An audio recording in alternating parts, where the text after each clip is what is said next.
The final weeks of the Second World War settle over the town like a held breath.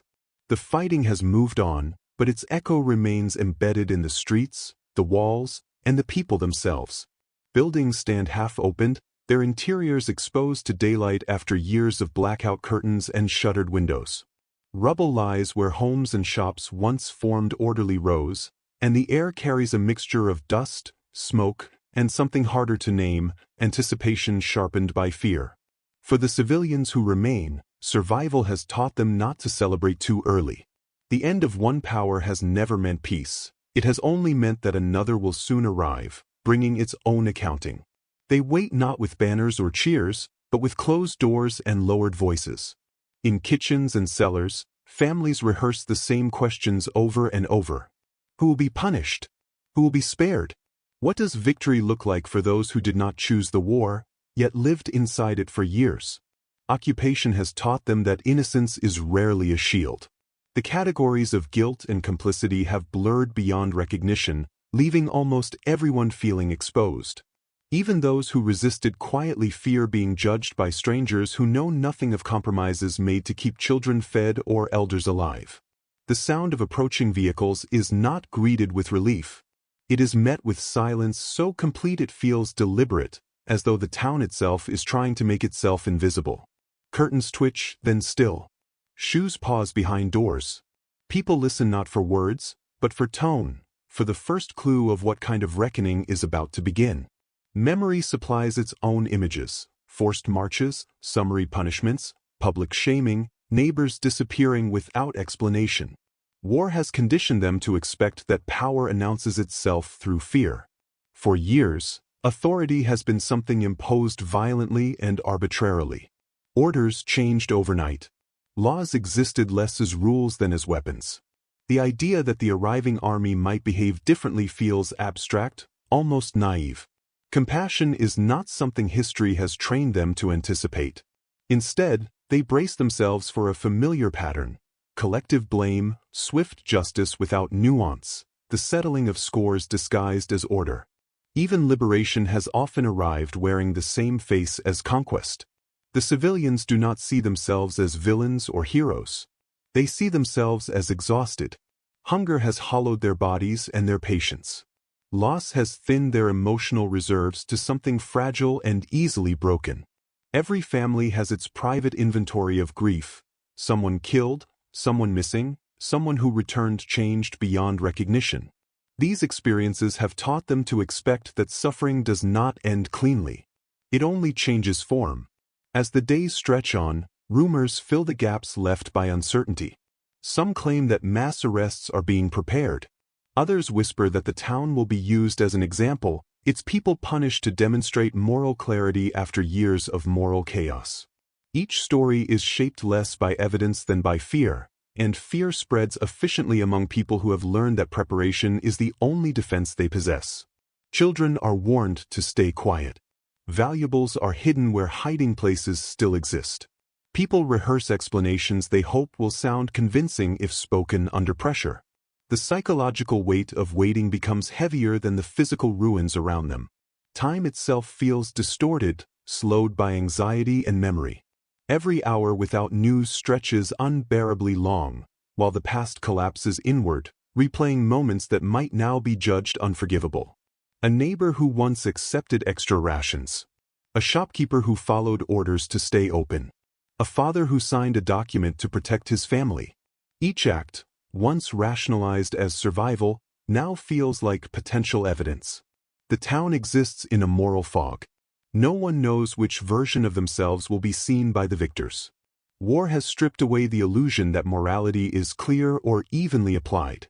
Instead, it has revealed how easily people are pushed into choices they would never make in peace. Yet the fear remains that those distinctions will not matter. That history will be simplified, sorted quickly into categories of right and wrong that leave no room for explanation. Outside, the physical signs of transition accumulate quietly. Enemy insignia are removed or covered. Old posters are torn down, leaving pale rectangles on walls like scars. People avoid eye contact in the streets, unsure whether association itself might become dangerous. Even conversation feels risky. Words, once spoken, cannot be retrieved, and trust has become a rare and fragile currency. The civilians are not waiting for justice in an abstract sense. They are waiting for consequences. Justice, as they have experienced it, has always been selective and uneven, shaped by power rather than principle. What they fear is not merely punishment, but humiliation, the public stripping away of dignity that has already been eroded by years of control. To be judged collectively, without hearing, would confirm their darkest understanding of how wars end for those caught beneath them. As night falls, the town grows quieter still. Lamps are dimmed, partly out of habit, partly out of instinct. Sleep comes in fragments, interrupted by imagined footsteps and remembered sounds. Dreams replay past searches and interrogations, blending them with the unknown future. The mind struggles to distinguish memory from expectation, trauma from anticipation. Even in rest, vigilance persists. In this suspended moment, hope feels dangerous. To hope is to risk disappointment, and disappointment has been costly before. So the civilians choose caution. They tell themselves that restraint is temporary, that kindness, if it appears at all, will be brief and strategic. They have learned to interpret silence as threat and calm as preparation. Nothing in their experience suggests that mercy arrives without a price. Yet beneath the fear, something else lingers, quieter and harder to acknowledge. A question, barely formed, presses against the edges of certainty. What if this time is different? The question feels almost disloyal to the lessons of survival, and so it is quickly suppressed. Experience has taught them that expecting less is safer than hoping for more. The town remains still, caught between what has been endured and what is yet to come. History presses in from both directions, and the civilians stand at its narrowest point, unsure which way it will break. They wait not for liberation, but for confirmation of what they already believe about power and punishment. In that waiting, fear becomes communal, binding them together more tightly than ideology ever did. This is the moment before the moral reversal, though no one yet knows it. To the people watching the road and listening for engines, the future still looks like the past repeating itself. Retribution feels inevitable, compassion improbable. And so they wait, braced for judgment, unaware that the assumptions shaping their fear are about to be quietly, profoundly challenged. Morning arrives without ceremony as it has for years, but something in the air feels altered. The expected noise of violence does not follow the first light. Instead of shouted commands or the crack of gunfire, there is an unfamiliar stillness, broken only by the sound of vehicles slowing as they enter the town. The civilians observe from behind doors and half-drawn curtains, their bodies tense, their thoughts racing ahead of what their eyes can confirm. This is the moment they have been rehearsing in their minds, the instant when fear is meant to solidify into reality. The soldiers who arrive do not move with the aggression the town has learned to associate with occupying forces. Their pace is measured, their formations orderly but not theatrical. Weapons are present, but they are not brandished for effect. There is no shouting meant to dominate the streets, no immediate demand that the population assemble or submit. This restraint is unsettling in its own way, as though the expected script has been misplaced. People strain to interpret the smallest gestures. A soldier pausing before entering a building. Another consulting a map rather than forcing directions from a resident. These details seem trivial, yet they carry enormous weight for those watching. Years of fear have trained the population to read intent in posture and tone, to anticipate harm before it arrives. What they see now does not align with those instincts, and the mismatch creates confusion rather than comfort. The first hours pass without the dramatic acts the civilians feared most. There are no mass arrests carried out in public view. No loud announcements accusing the town of crimes it cannot contest. Checkpoints are established, but with a focus on order rather than intimidation. The streets remain open. Movement is restricted, but not forbidden.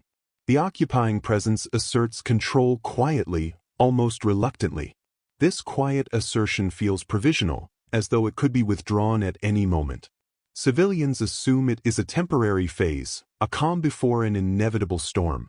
War has conditioned them to expect that violence is merely delayed, not absent. The restraint displayed by the British forces is interpreted as strategy rather than principle. Compassion, if it exists at all, is assumed to be tactical. Conversations begin in whispers. Neighbors exchange observations in stairwells and courtyards, comparing notes as if assembling fragments of a puzzle. Someone reports that a soldier apologized for inconvenience. Another claims to have seen medical supplies unloaded instead of weapons. These accounts are met with skepticism. Apologies are suspect. Aid is assumed to be conditional. The town's collective memory resists accepting what its senses report. The absence of spectacle becomes the most disturbing element.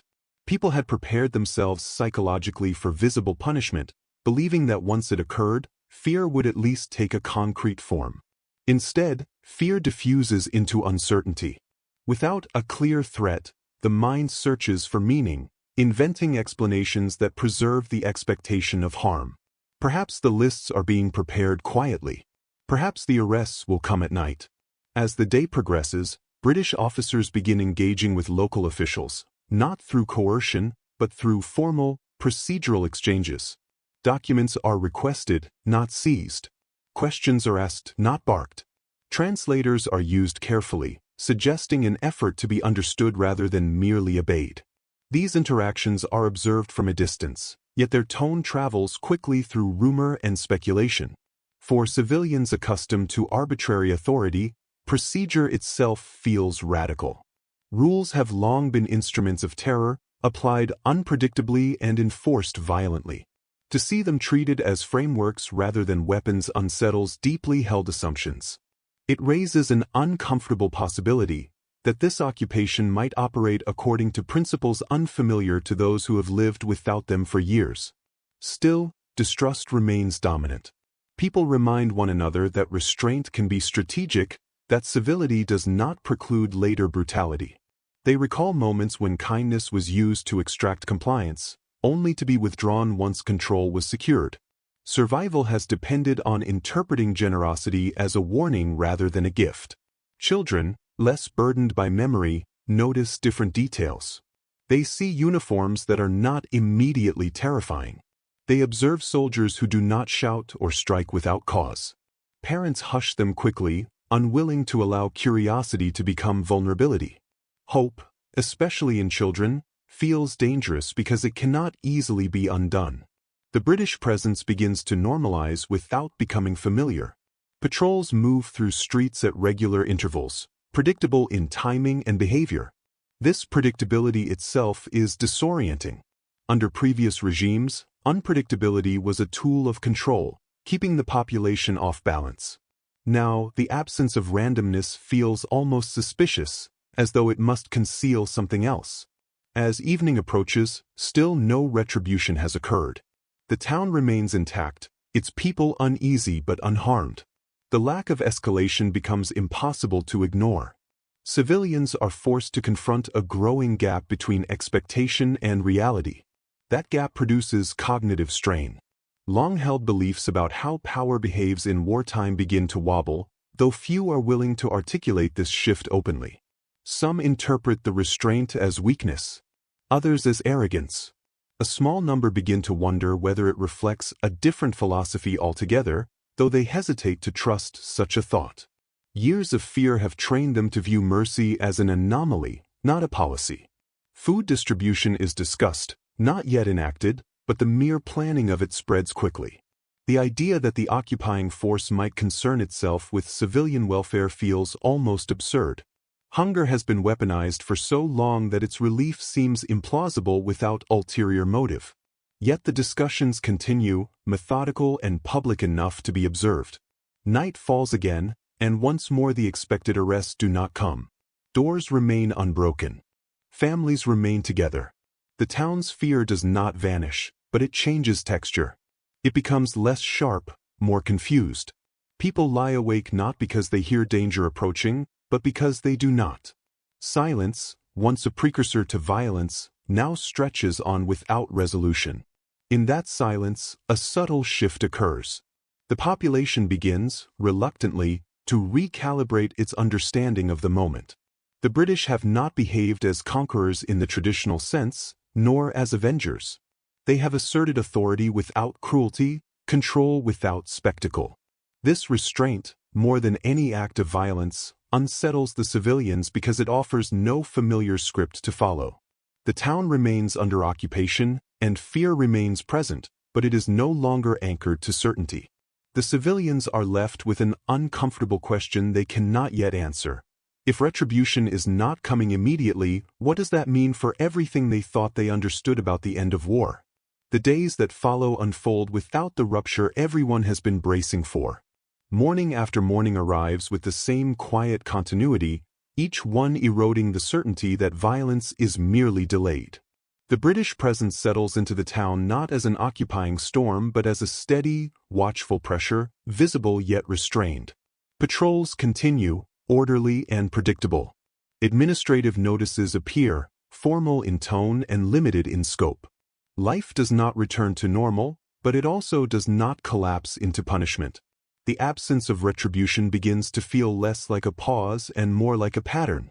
This realization unsettles the population more deeply than any single act of force could have. Fear thrives on clarity, even when that clarity is brutal. What the civilians now experience is ambiguity. They struggle to understand a power that does not immediately assert itself through terror. Each day without arrests, without public reprisals, forces them to confront a growing contradiction between what they expected and what they are witnessing. British officers begin focusing openly on stabilization. Engineers inspect damaged infrastructure, not to exploit it, but to restore basic function. Water systems are examined. Power lines are assessed. Roads are cleared of debris not just for military movement, but for civilian use. These actions are not dramatic, yet they carry enormous symbolic weight. They suggest a concern with continuity rather than conquest, with maintaining life rather than disciplining it. Food becomes a central issue. Warehouses are catalogued. Supplies are redistributed under supervision designed to prevent hoarding and revenge seizures. The process is slow and bureaucratic, frustrating in its own way, but notably impartial. Civilians accustomed to favoritism and punishment notice that distribution follows rules rather than loyalties. Hunger, long used as leverage, is treated as a problem to be managed, not exploited.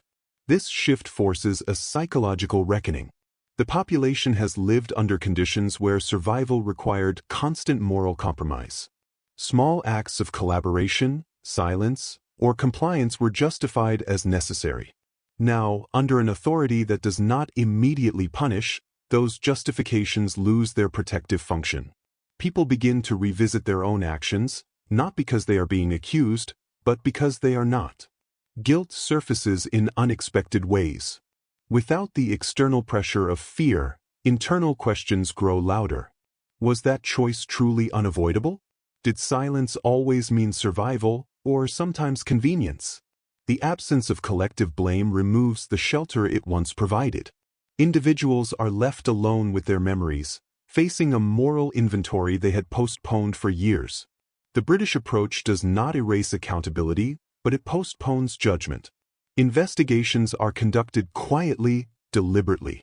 Allegations are documented rather than acted upon impulsively. This process-driven justice contrasts sharply with the summary punishments civilians have learned to expect. It introduces time into a space previously dominated by immediacy and fear. For many, this delay feels unbearable. Waiting for judgment had been easier when it seemed inevitable and swift. Now, the uncertainty stretches on, forcing reflection rather than endurance. People discover that fear, when prolonged without release, can turn inward, transforming into self-examination. Social dynamics within the town begin to shift. Old resentments resurface, but they lack official endorsement. Accusations whispered between neighbors do not escalate into sanctioned violence. The British presence acts as a dampening force, preventing local vendettas from becoming public spectacles. This restraint frustrates those who had anticipated a chance to settle scores, but it protects the fragile peace from collapsing under its own unresolved tensions. Trust remains scarce. Civilians watch carefully for signs that compassion might be conditional. They analyze patterns, looking for deviations that would confirm their suspicion that cruelty is merely postponed. Yet as the days pass, the pattern holds. Authority remains firm but measured. Discipline exists without humiliation. Control is exercised without cruelty. Children begin to move more freely, testing boundaries adults still fear.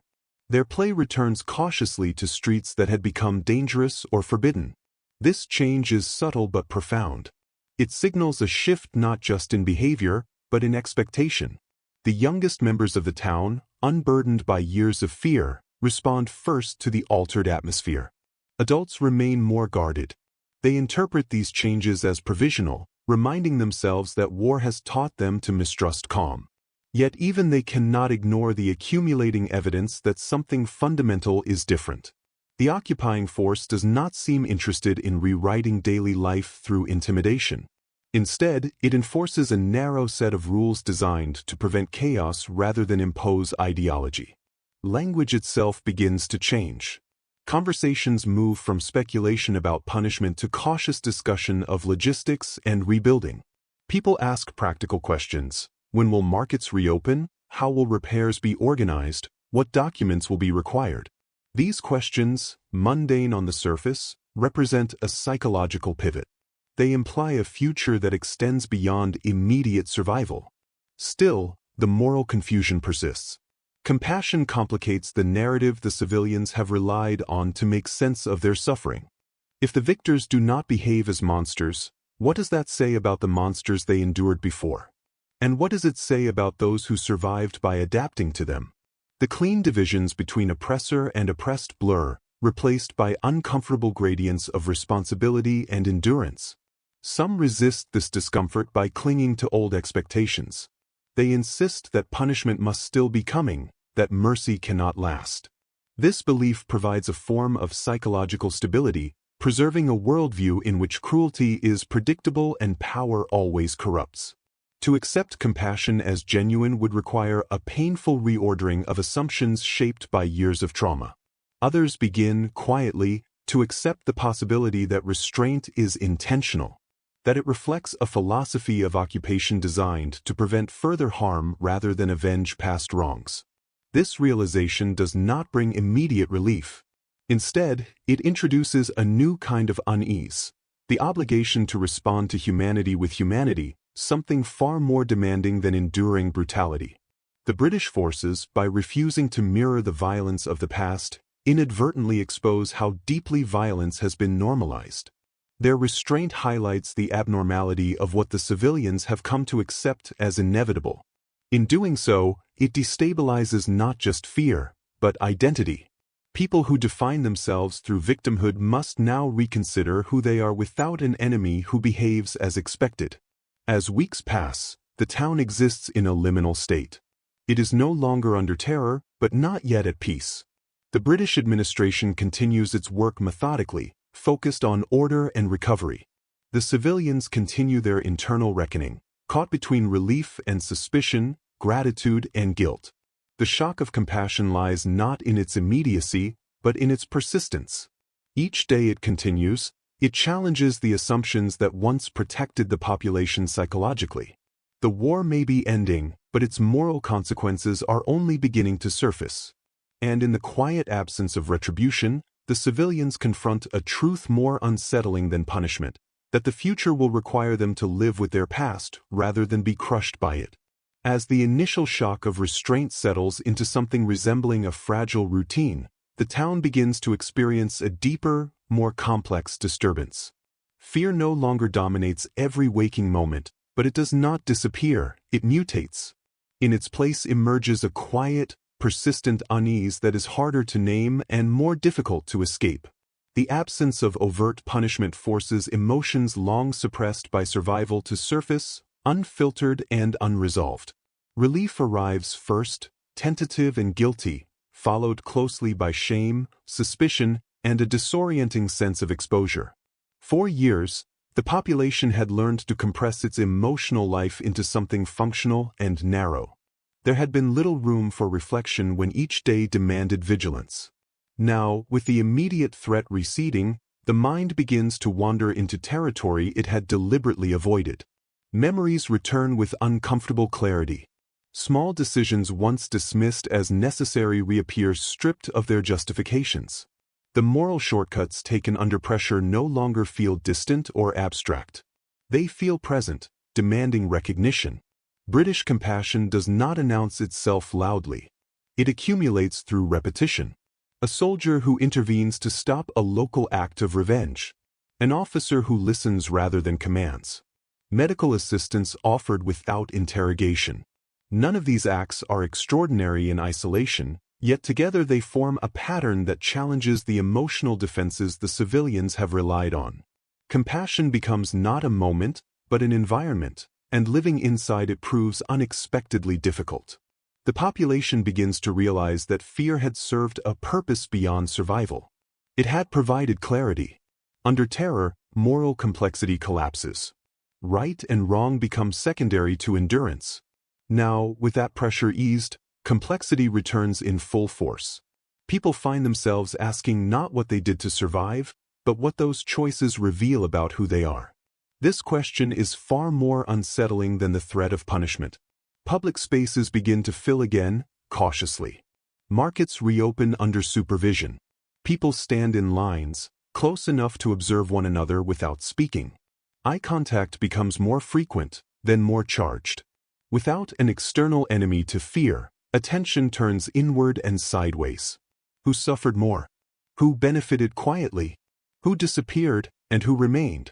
The town's social fabric, held together by shared danger, begins to strain under the weight of unresolved comparisons.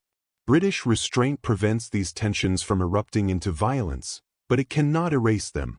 Instead, it contains them, forcing the population to coexist with discomfort rather than release it destructively. This containment feels unnatural to people accustomed to seeing power expressed through force. The lack of permission to act on resentment frustrates some and protects others, but it affects everyone. There is a growing awareness that compassion is not neutral. It exerts pressure of its own kind. By refusing to punish collectively, the British implicitly reject the idea that guilt is universal. This rejection destabilizes narratives the civilians had built to cope with their experiences. If everyone is not guilty, then some distinctions must be made.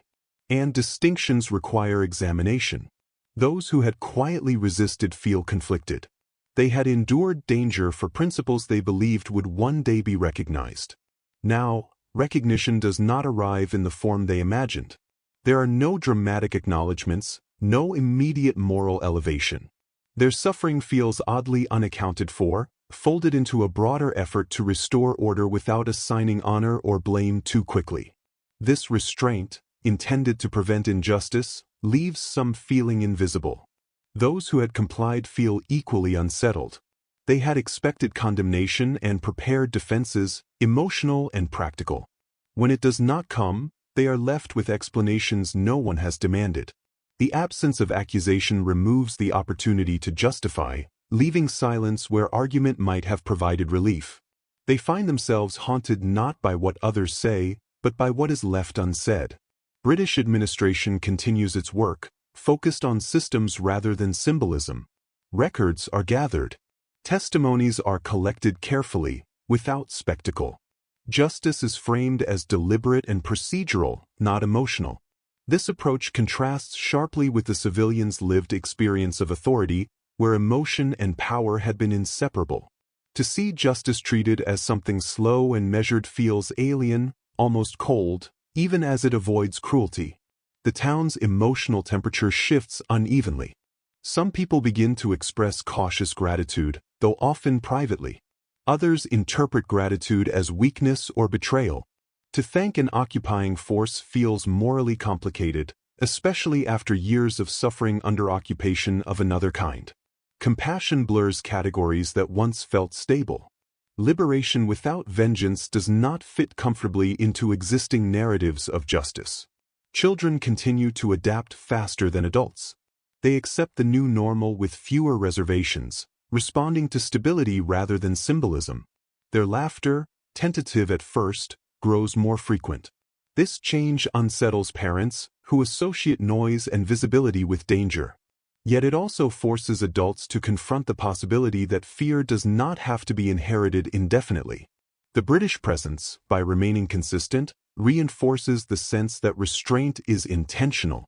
This consistency makes it harder to dismiss compassion as temporary. With each passing day, the idea that cruelty might not return gains plausibility. This realization produces an unexpected emotional backlash.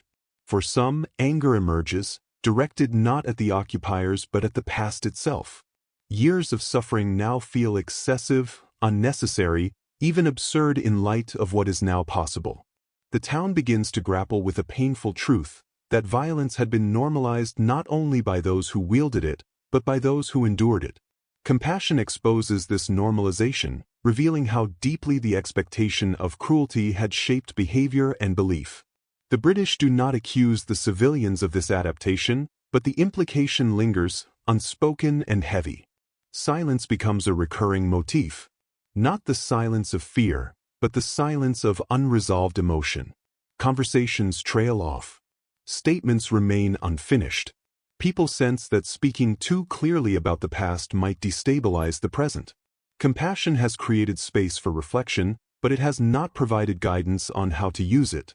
In this space, the town exists in a state of moral suspension. The war is ending, but its ethical aftermath is only beginning. British restraint has prevented immediate harm, but it has also removed the familiar structures through which suffering was processed. Without punishment to absorb collective anger, individuals must confront their own memories and choices. This confrontation is exhausting. It requires energy that many feel they no longer possess. Yet it cannot be avoided. Compassion, unlike fear, does not allow people to hide behind inevitability. It demands engagement, however reluctant. As the days continue, it becomes clear that the shock of British compassion lies not in its generosity, but in its consequences. By refusing to repeat the violence of the past, it forces the town to face itself without the simplifying lens of terror. The civilians begin to understand that survival is no longer the only task before them. Now, they must learn how to live with what they endured, and with who they became in order to endure it. Time stretches forward, and with it the consequences of restraint begin to take on clearer shape. What had first appeared as an unusual approach solidifies into a governing reality. The British do not withdraw their compassion as a temporary measure, nor do they transform it into indifference. Instead, they institutionalize it, embedding restraint into the mechanisms of control and recovery. This continuity alters the town in ways that are neither immediate nor dramatic, but deeply structural. Reconstruction becomes the dominant rhythm of daily life. Not the romanticized rebuilding of monuments or symbols, but the slow repair of essentials. Roads are cleared to reconnect isolated neighborhoods. Public buildings are inspected and repurposed rather than seized. Administrative offices reopen under supervision that emphasizes procedure over intimidation. These efforts are tedious and imperfect, yet their very mundanity signals something radical. Life is being restored without first being punished. Justice, when it comes, arrives selectively and deliberately. Investigations proceed based on evidence rather than rumor. Responsibility is narrowed, not expanded. The collective guilt the civilians had expected does not materialize. Instead, accountability becomes individualized, precise, and often quiet. Trials are prepared methodically, without public spectacle. For a population accustomed to theatrical cruelty, this restraint feels anticlimactic, even unsatisfying. Many had expected justice to feel louder. This approach reshapes the moral landscape of the town. Without collective punishment, people can no longer rely on anonymity to dissolve responsibility. Nor can they hide behind the assumption that everyone will suffer equally. For some, this precision brings relief. For others, it introduces anxiety of a different kind.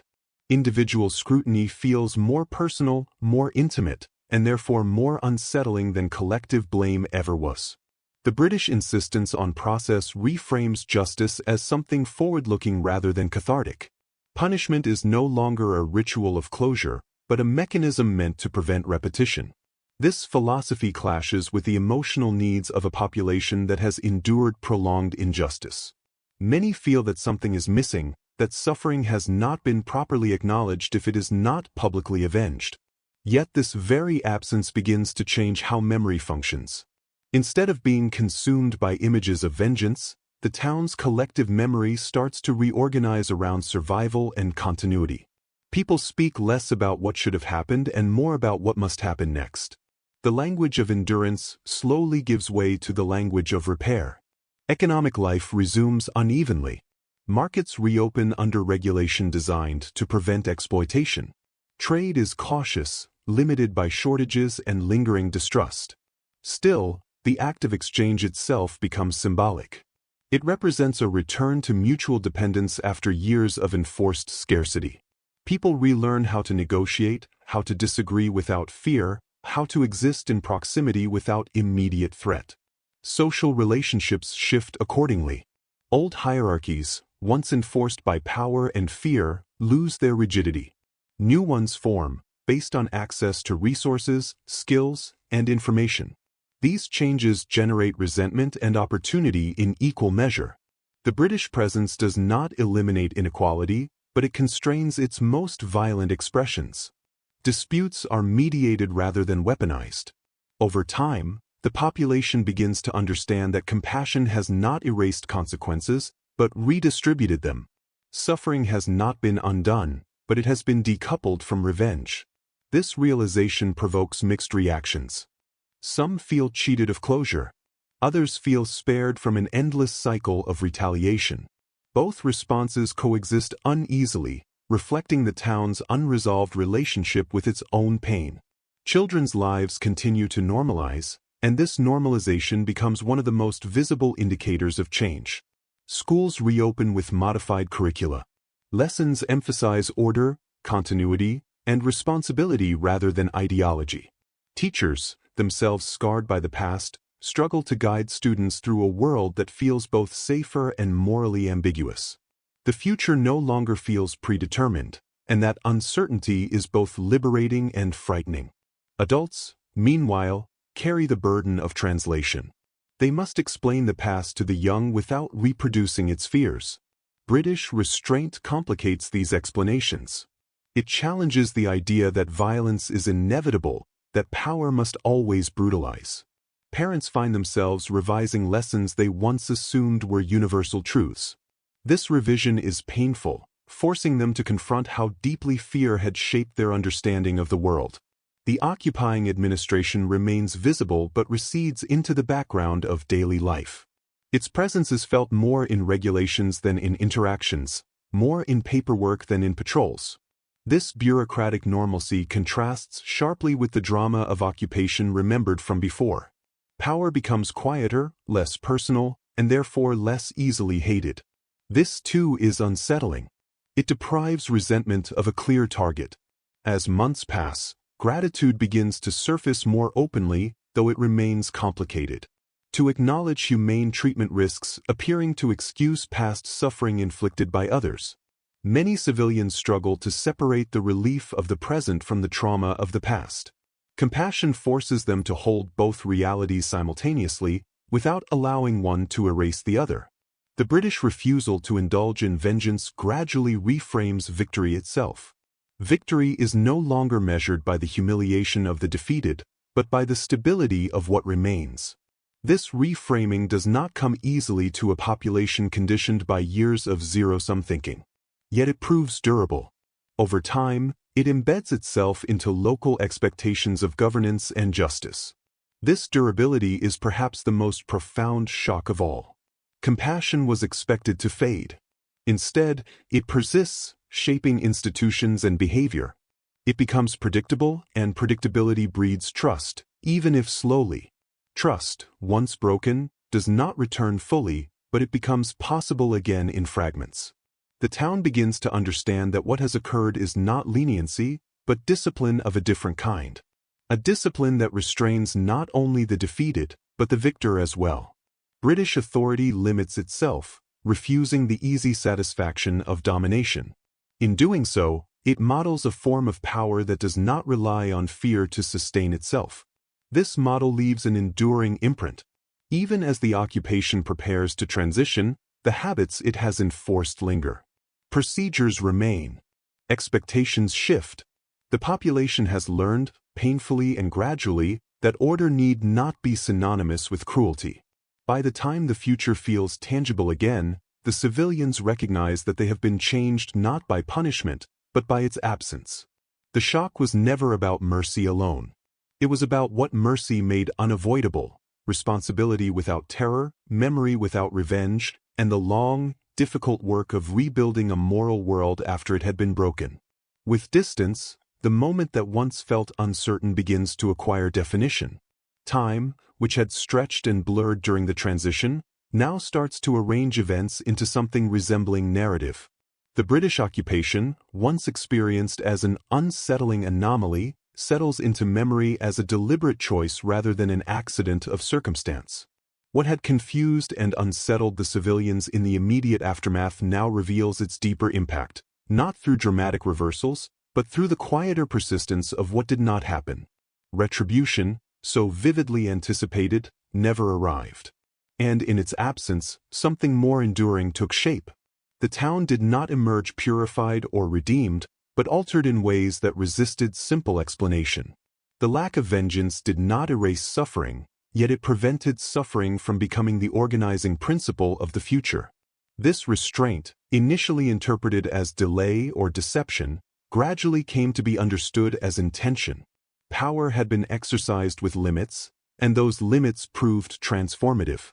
As years pass, memories of the occupation compress and simplify, as memories often do. But certain impressions remain vivid. The shock was never tied to a single act of kindness or a dramatic decision. It was cumulative, built from countless moments where violence could have occurred but did not. Doors that were not broken. Crowds that were not punished. Accusations that were investigated rather than acted upon. Each restraint became a marker, slowly redrawing the moral boundaries of what victory could mean. For the civilians, this experience reshaped their understanding of history itself. They had lived through a period when events felt inevitable, driven by forces too large and brutal to resist. The British approach introduced the unsettling idea that alternatives had always existed, even if rarely chosen. This realization carried its own burden. If cruelty was not inevitable, then it had been a decision, made repeatedly by individuals and systems alike. This awareness complicated memory. The past could no longer be viewed solely as an unstoppable descent into violence. It became a record of choices, constrained but not predetermined. This reframing did not diminish the suffering endured, but it altered how that suffering was contextualized. Victimhood, once a shield against judgment, became more nuanced, intertwined with survival, compromise, and agency. The town's identity evolved accordingly. It was no longer defined only by what it had endured, but by how it had emerged. The absence of collective punishment allowed space for a more complex reckoning with the past. People spoke less in absolutes. Conversations about the war grew quieter, more reflective. Certainty gave way to ambiguity, and ambiguity, though uncomfortable, proved fertile ground for understanding.